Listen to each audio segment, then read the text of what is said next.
Θα ήθελα να μου πείτε επίσης πώς βλέπετε τώρα εκεί στην Κύπρο την Ευρώπη. Εγώ πάντα ήμουν με το μυαλό, πώς να σας πω, έλεγα δεν εμπιστευόμουν την Ευρώπη. Εντάξει, τώρα επαληθεύτηκε αυτή μου η αγωνία και αυτό μου το ερωτηματικό. Δεν ήμουν ποτέ απόλυτος άνθρωπος, αλλά έβλεπα τα καλά. Είναι ωραίο να ενώνονται οι λαοί, είναι υπέροχο να ενώνονται οι λαοί και να συμπορεύονται. Αλλά έβλεπα ότι αυτό ήταν το σχήμα, δηλαδή ήταν η κοροϊδία. Αυτά τα καλά δηλαδή που παίρναμε από την Ευρώπη. Γιατί ταυτόχρονα αν μελετήσεις λίγο τους νόμους της εγκαθίδρυσης των χωρών, είναι απίστευτα άδικος για τις πιο αδύναμες χώρες. Φυτεύαμε τα σταφύλια μας, τα αμπέλια μας, τα εσπεριδοειδή μας, τις πατάτες μας. Τώρα δεν τα φυτεύουμε, πρέπει να τα εισάγουμε. Κάναμε εξαγωγές, τώρα δεν κάνουμε εξαγωγές. Προγράμματα, ειδικά εκεί στην Ελλάδα, σας έλεγαν θα πάρετε, πώς το λες, επίδομα, δεν είναι ανάγκη να ασχολείστε.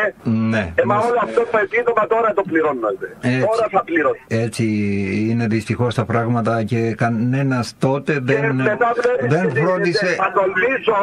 Θα τολμήσω να σας πω και για το ποιόν των πολιτικών μας. Με τη Λέσχη Μπίλτεμπερ πίσω τους όλοι και έχουν το θράσος όχι να το αρνιούνται, αλλά να το δικαιολογούν. Συνεδριάζουν με όλους τους αλήτες της γης κάθε χρόνο η κυρία Διαμαντοπούλου. Τους που θυμάμαι λέω τώρα, γιατί είναι πολλοί. Η κυρία Ντόρα Μπαγκογιάννη, τι κάνατε στη Λέσχη Μπίλτεμπερ, κυρία μου? Είναι ένα φόρουμ. Δεν είναι ένα φόρουμ. Είναι όλα τα τέρατα εκεί μαζί σας που συνεδριάζατε. Με τον Ροκφέλερ, τον Ροσάι, την Goldman Sachs κτλ. Αυτοί διοικούν την Ευρώπη. Δεν είναι η Ευρώπη που διοικεί την Ευρώπη. Δεν είναι οι καλοί άνθρωποι που σκέφτηκαν να ενώσουν τους λαούς και προσπαθούν να διαλύσουν τα έθνη κράτη. Ο ελληνισμός πρέπει να ξυπνήσει και να δώσει το μάθημα σε αυτούς όλους. Ας το ελπίσουμε, κύριε Νικολάου, ότι θα ξυπνήσουν, αν και χλωμό το βλέπω τουλάχιστον για εδώ στην Ελλάδα. Δεν θέλω να είμαι αισιόδοξος, γιατί είμαι λάτρης του καλού και το καλό θα νικήσει το κακό. Εσείς είστε να γίνεται αυτό. Με βάσανα και με αγώνες. Εμείς βλέπετε είπαμε το πρώτο όχι. Εύχομαι η κυβέρνηση αυτή που έχουμε βγάλει να συνεχίσει αυτό το όχι. Γιατί μας σέρβιρε το Σάββατο, μας σέρβιρε ένα μεγάλο ναι. Και πάσαμε ένα αμόκ. Τελικά μετατράπηκε σε όχι τον ναι του Προέδρου μας. Έβγε που το δέχτηκε. Γιατί ήταν και το κόμμα το δικό του στο όχι. Τολμάμε να το λέμε αυτό το πράγμα. Δεν είναι αντιπολίτευση για χάρη της αντιπολίτευσης. Εδώ κάνουμε το αντίθετο, κύριε Νικολάου. Αν πούμε όχι ή κάνουμε αποχή, διαγράφεσαι από το κόμμα. Μην το ξεχνάτε. Μιλάω με πάρα πολλούς Ελλαδίτες λόγω και της δουλειάς μου σαν ηθοποιός και σαν παραγωγός με ηθοποιούς, με μεγάλους ηθοποιούς δικούς σας. Είπατε και εσείς ότι κάνω το βάλεις με 12 θεούς. Ο κόσμος έμαθε να φοβάται να πει το όχι. Μα τι θα γίνει μετά, θα πεινάσουμε? Αυτά είναι όλα φούμαρα. Μας κοροϊδεύουν. Δεν μπορούν ούτε στη λίρα να μας ρίξουν, ούτε να μας βγάλουν από την Ευρωζώνη. Μακάρι να το κάνουνε. Δεν το κάνουν, δεν μας κάνουν αυτή τη χάρη. Και στην Ελλάδα που τους λέγανε και απειλούσανε για την δραχμή και όλα αυτά είναι φούμαρα. Έχουμε τον πρωτογενή τομέα, κύριε Νικολάου, που μπορούμε να ζήσουμε. Έχουμε τον πρωτογενή τον οποίο μας έκαναν και τον εγκαταλείψαμε. Άγια σου λέω, σου φέρνω παράδειγμα, ένα μικρό παράδειγμα είναι ο πλούτος ο οποίος βγαίνει από τη γη την ελληνική και πάει στον Καναδά και είναι χρυσάφι και χαλκός δισεκατομμυρίων. Αυτά τα δισεκατομμύρια, αν δεν μπορεί η Ελλάδα, γιατί είναι φτωχή, να τα βγάλει, δεν μπορούν να μοιραστούν με την εταιρεία που θα τα βγάλει. Πρέπει να τα πάρει όλα η εταιρεία. Είναι ένα μικρό παράδειγμα. Ένα μικρό παράδειγμα. Τα πετρέλαια, το φυσικό αέριο. Αυτό επιδιώκουν και σε αυτό συνεννούμε οι ελληνικές κυβερνήσεις. Μέχρι τώρα τουλάχιστον. Μάλιστα. Άρα εκεί πρέπει να εστιάσουμε την προσοχή μας. Γιατί στο τέλος της ημέρας η ευθύνη είναι δική μας. Εμείς τους ψηφίζουμε. Μην τους κατηγορούμε μόνο. Εμείς τους ψηφίζουμε. Και να μην λέμε κανέναν γραφικό ο οποίος πάει να μας δείξει κάτι διαφορετικό από αυτό που ήσυστε να μας δείχνουν. Ξέρεις, μας έχουν συνηθίσει μόνο αυτά που σερβίρουν να πιστεύουμε. Αν έρθει κάποιος καμένος, ακούω τον καμένο εκεί που λέει κάποια πράγματα σωστά. Δεν ξέρω τον άνθρωπο. Δεν τον έχω μελετήσει εις βάθος. Αλλά αυτά που λέει είναι πολύ σωστά. Μάλιστα.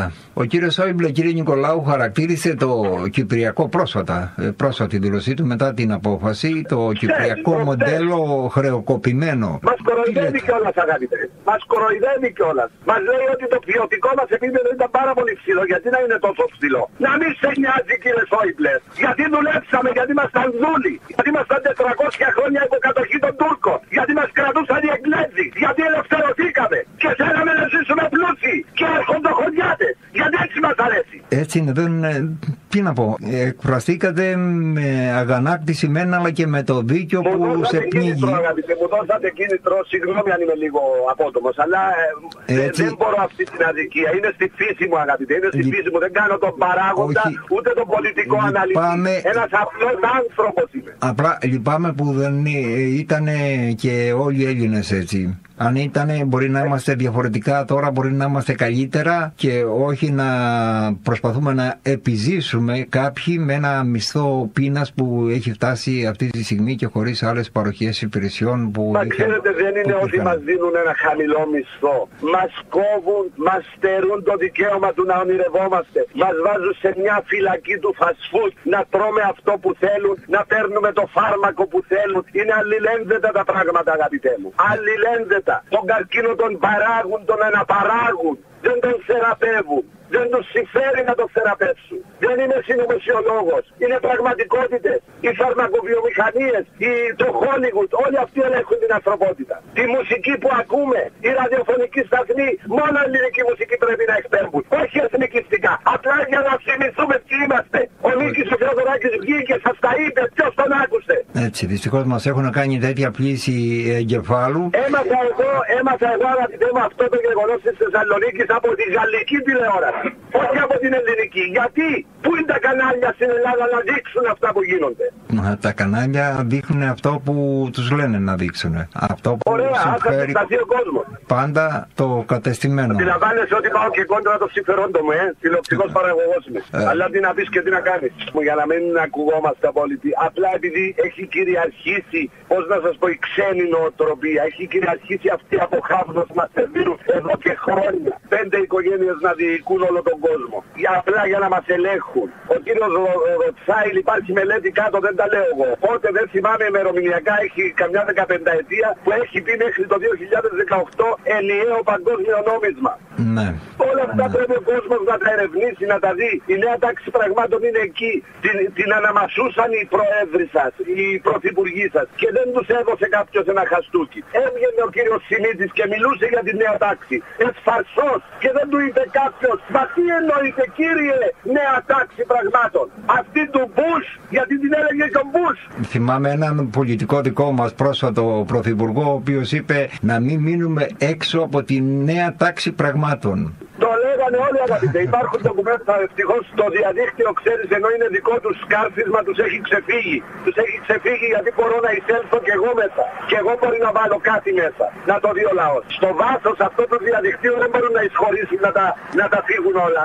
Να έχω τον Γιώργο τον Παπανδρέου να μου μιλάει για τη νέα τάξη πραγμάτων και την παγκοσμιοποίηση. Να πάει να ζήσει αυτό στην παγκοσμιοποίηση. Και αν ήταν μια καλή παγκοσμιοποίηση δεν είχε κανένα πρόβλημα που να κάνει τον άνθρωπο πιο πνευματικό και πιο αληθινό. Αλλά προσπαθούν να κάνουν ανθρώπους μαριονέτες. Κύριε Νικολάου, θα ήθελα να μου πείτε έτσι για να τελειώσουμε σιγά σιγά. Ελπίζω να είχατε το χρόνο όσο χρόνο θέλετε και βεβαίως ό,τι άλλο έχετε να πείτε μπορείτε να το πείτε. Ο κόσμος θα συνεχίσει τις διαμαρτυρίες εκεί στην Κύπρο? Τις διαμαρτυρίες τώρα πια, δηλαδή η σημερινή μέρα δεν είναι για διαμαρτυρία, είναι για να παρατηρήσουμε, να δούμε ποια είναι η επόμενη μέρα. Δηλαδή τι γίνεται. Πραγματικά είμαστε στο άγνωστο. Στο άγνωστο. Δηλαδή σε περίπτωση... Ο υπουργός μας, αγαπητέ, ο υπουργός μας είναι τώρα στη Ρωσία. Περιμένουμε ότι θα πάει και ο πρόεδρος τώρα στη Ρωσία. Αναμένουμε ένα καλό μαντάτο από τους Ορθόδοξους Ρώσους. Όχι από τους σύντροφους, από τους Ορθόδοξους. Ακούστε με λίγο. Συζητιέται ότι θα κάνει πίσω λίγο το Eurogroup, δηλαδή θα το βάλει από ένα ποσό και πάνω, από ό,τι καταλαβαίνω, από 20.000. Το κάνανε αγαπητέ αυτό. Το κάνανε χθες. Η Ολομέλεια της Βουλής χθες το άφησε στη διακριτική ευκαιρία της Κύπρου αυτό. Οι Ευρωπαίοι είπαν εξασφαλίστε τα 6 δισεκατομμύρια. Δεν υπέδειξαν τον τρόπο. Οπότε χθες η πρόταση στη Βουλή για υπερψήφιση ή καταψήφιση ήταν αλλοιωμένο από το αρχικό σενάριο. Το βάλανε πάνω από 20 ή κάτω από 20 να μην να μην υπάρχει αποκοπή. Αλλά δεν είναι αυτό το ζητούμενο. Αλλά οι επενδύσεις δεν είναι μόνο κάτω από 20.000, είναι... Το αντίθετο, ακριβώς το αντίθετο. Δισεκατομμύρια που έχουν οι Ρώσοι εδώ και επενδύουν να φύγουν. Μα δεν μιλάμε μόνο για τους Ρώσους. Και Ευρωπαίοι επιχειρηματίες είναι εδώ. Και σας υπενθυμίζω κάτι που είπαμε στην αρχή. Δεν νοιαζόμαστε αν θα μας κόψουν λεφτά από τα ταμεία τα δικά μας εμάς των Κυπρίων. Αντιθέτως, αν εχθές είχε 30-40 χιλιάδες κόσμο κάτω στη Λευκοσία. Αν τους ρωτούσες, όλοι έχουν το σχέδιο. Κόψτε μας παιδιά τη μισή μας περιουσία. Φτάνει να βγάλετε έξω το μνημόνιο και την Καριακή Σύμβαση. Παραδειγματίστηκαν... Θα τα πάρουμε πίσω. Θα τα πάρουμε πίσω. Έχουμε τόσο φυσικό αέριο και πετρέλαιο που θα τα πάρουμε πίσω σε 2-3 χρόνια. Ενώ αυτοί δεν θα μας αφήσουν να τα πάρουμε. Αυτοί θα μας φέρουν άλλο δάνειο και άλλο δάνειο και άλλο δάνειο. Όπως κάνουν με εμάς, κύριε Νικολάου. Όπως κάνουν με εμάς. Σας έχουμε ως παράδειγμα, ως αποφυγή παράδειγμα. Ας μας λένε, εγώ το λέω συχνά πυκνά μέσα από αυτή την εκπομπή, ας μας λένε ότι θέλουμε ανάκαμψη από το 2013 ή το 2014. Η Ελλάδα δεν πρόκειται ξανά... Πόσα χρόνια το ακούτε αυτό, αγαπητέ? Το 2011 θα έχουμε ανάκαμψη, το 2012 θα έχουμε ανάκαμψη, το 2013 θα έχουμε ανάκαμψη. Ψέματα! Πρέπει απαραίτητα να είναι η λύση μέσα από την Ευρωζώνη. Αφού δεν θέλει να βοηθήσει, θέλει απλά να μας αφημάξει. Άρα πρέπει να φύγουμε. Δεν είναι η μάνα μας, είναι η κακιά μητριά. Αυτό πρέπει να το χωνέψουμε όλοι. Γιατί νομίζαμε πως είναι η μάνα μας. Ενταχθήκαμε στην Ενωμένη Ευρώπη γιατί φοβόμασταν τους Τούρκους, γιατί θα μας προστατεύσει. Ποια προστασία? Πού είναι την προστασία? Έλα μου. Ποιος μπορεί να τη διώξει? Η Ευρώπη ή μια ρώσικη φρεγάδα? Λέω τώρα εγώ. Έτσι, και θέλω να δώσω...